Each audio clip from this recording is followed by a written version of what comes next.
You've said that you're 100% behind Gary Lineker. Why is that? In terms of impartiality, I don't know when the BBC has ever been impartial. In fact, BBC's reporting on the Qatar World Cup was anything but impartial. So it seems that they want to pick and choose when they want to be impartial. Criticizing others or criticizing other countries or other political parties or other religions seems to be okay. But of course, if you then criticize what goes on in this country, then it seems that they will then come out with this impartiality rule. The second thing, which a lot of people took offense to, is the perception that Gary was equating Britain to Nazi Germany, which he wasn't. What he said was the language used regarding the refugees is similar to the language used in 1930s Germany, which it was. And of course, you can see how that ended up. And Gary is not saying, I'm not saying that that's how it's going to end up. But of course, the language used in terms of creating this perception of an unworthy refugee, very much like the Jews were unworthy to be German and Germans were better than Jews. That was the language that was used. And that's what we're saying here. We're talking about the refugees coming over, and the language used towards the refugees coming over on boats in terms of them being rapists, in terms of them being criminals, is different to the refugees from the Ukraine.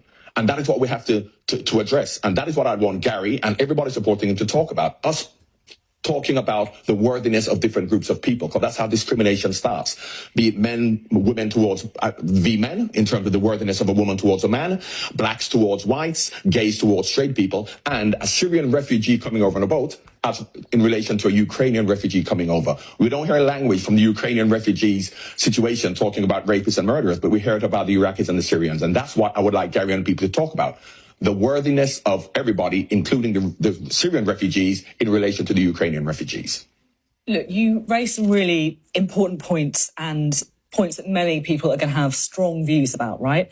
But I guess what some would argue is that is Gary Lineker the right person to be entering this debate? He's paid licence fee money, he is presenter of the BBC's flagship programme.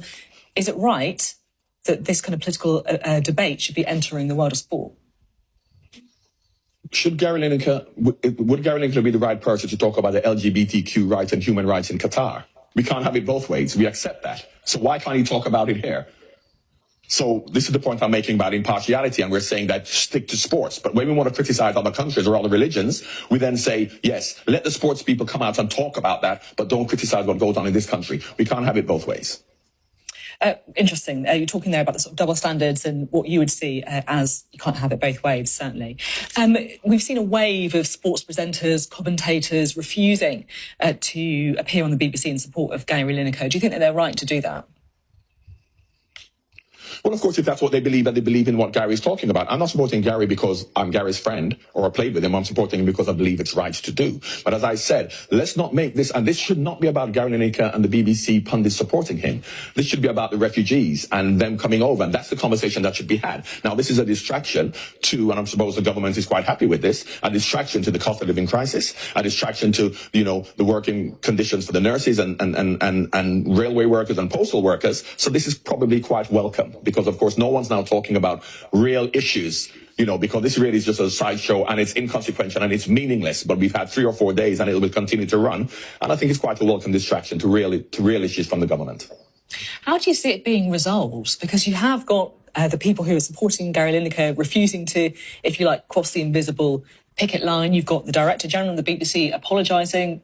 Where does this go? Well, of course, a compromise will be had. They'll come back together. The profile of lots of people will be raised. The profile of the BBC will be raised, and they'll do the right thing. And the status quo will resume very shortly with everybody being happy. Do you think that the BBC guidelines themselves need to be looked at? Perhaps there's a bit of unclarity, shall we say, a lack of clarity in the guidelines themselves.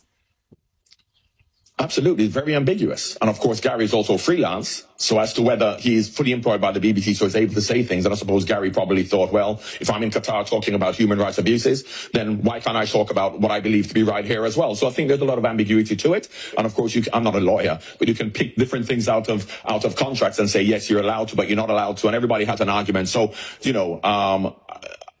how can you become more clear without saying you're completely impartial, you can't mention it at all, even in your private life, even if you're freelance. But as I said, I'm just sad that this has been going on for so long when we have many more issues to talk about. Have you had a call to present Match of the Day? No. I think they've lost my number. I'm called by many people for many years. You know what? If you volunteered to do it now, I bet they'd be on the phone straight away. Would you do it? Well, only because there's nobody else. No, I wouldn't do it. Presenting, if I was able to present, I would think about it. But my presenting days are over. But I suppose that anybody who's going to be doing it now is because there's nobody else to do it who can do it. But I won't be one of them. No. Thank you very much. Good to talk to you today, John Barnes.